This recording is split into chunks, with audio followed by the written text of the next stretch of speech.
Hello and welcome to the channel. President Buhari has been accused of entrapping Nigerians just days to his departure from office. Buhari, who has often spoken of leaving a legacy of free, fair and credible elections, would leave with nothing, it would seem. The past 8 years has been nothing short of terrible for millions of Nigerians. Subscribe, like, share, and comment. Thank you. Buhari's government entraps Nigeria with borrowing billion naira contracts, says Shehu Sani. A former Kaduna lawmaker and social critic, Senator Shehu Sani, has claimed that President Muhammadu Buhari's government has entrapped the country with borrowing on billion naira contracts. Sani made this claim in a statement via his verified Twitter handle on Thursday. According to the former lawmaker, Buhari's government is borrowing more money, increasing salaries, and employing more people in the twilight of its tenure.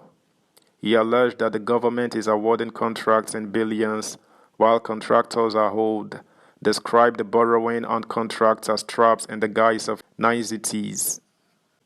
Sani stated, "The government that has few weeks to go is borrowing more money, increasing salaries, employing more people into the federal government bureaucracy and awarding contracts in billions while contractors are owed, traps in the guise of niceties."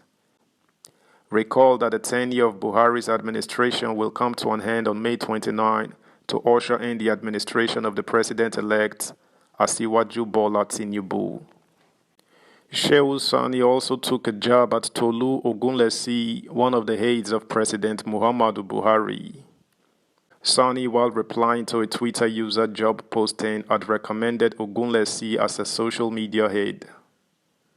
Indi Kato, a political analyst, had posted about needing a social media handler for a boutique, and Sani mentioned that Tolu Ogunlesi would be available for the job by June.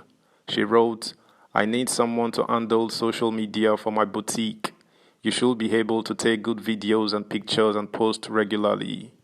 Replying Kato's request, Sani wrote, "At Tolu Ogunlesi, my brother can do it by June."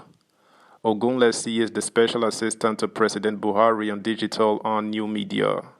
Meanwhile, Sani has said that the Independent National Electoral Commission INEC chairman, Professor Mahmood Yakubu, should not be blamed for the incident that occurred during the Adamawa state gubernatorial polls.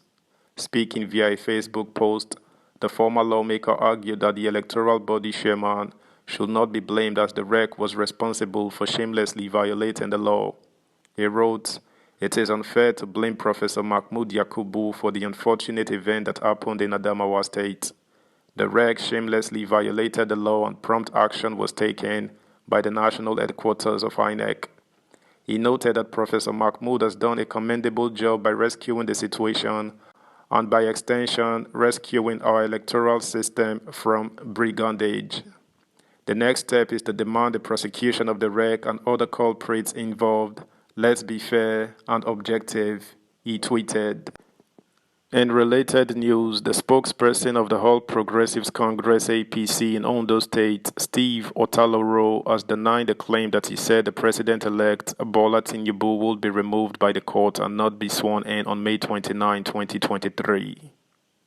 According to Otaloro, the writer of the allegation twisted his interview with Daily Independent published on Wednesday.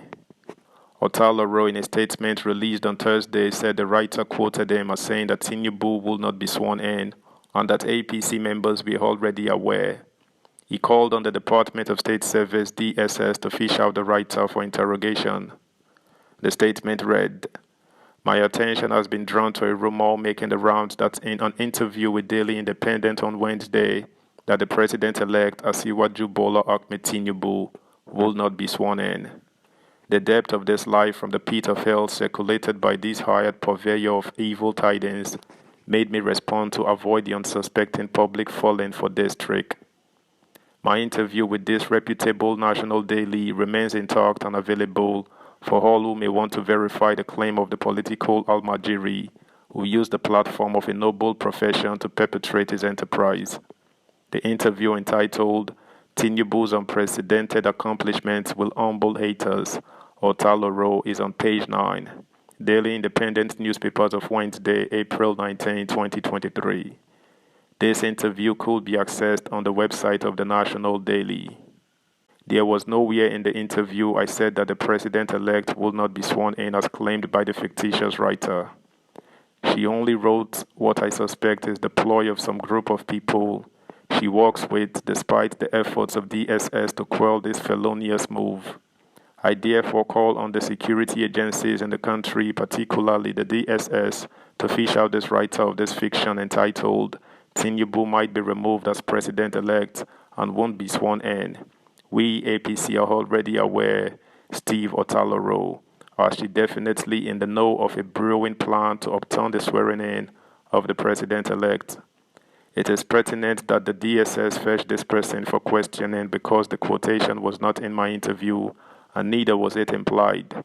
Instead, it is unequivocally stated in the interview that the president-elect, Asiwaju Bola Ahmed Tinubu, will be sworn in on May 29, 2023.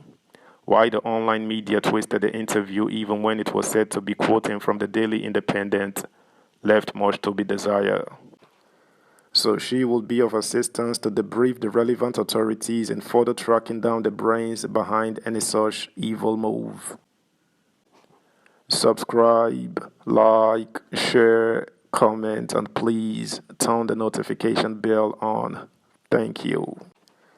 In related news, Nigerian comedian Seyi Law has expressed anger at those protesting the agenda of Yoruba for Yoruba jobs in southwest states. A graduate from Anambra State and Labour Party LP supporter, Tonia Somaga, who drives one of the Lagos State Blue Rails, was called out by some folks urging the Lagos State government to sack her following a campaign for Peter Obi.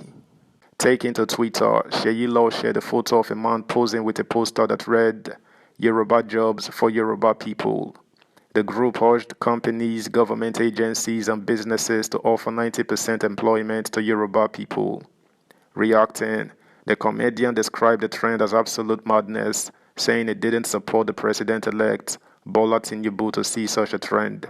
He noted that the female-trained LP supporter is an opportunity to preach peace and show that the All Progressives Congress APC is different. That's the news, guys. Thanks for listening. Until next time, bye.